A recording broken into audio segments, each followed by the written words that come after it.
Tetka u zimskoj varijanti. Znači kako u Berlinu bilo sunčano, tako bilo lepo i... Evo ga, evo. Evo ga park. Gdje smo sad, tetka? U Pozdan?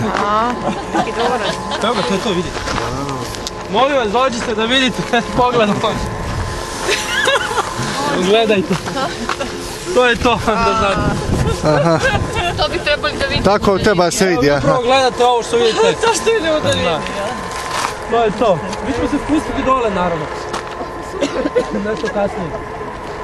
Evo, pogledajte mapice. Čisto da znate kako u pogledu uživate.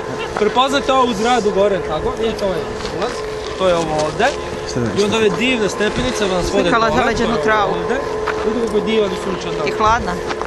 I jezerce malo ima dole. To je taj Nije, čuveni tu, park. super mi je. Sansusi. I ovo iza vas, ta kraljevska.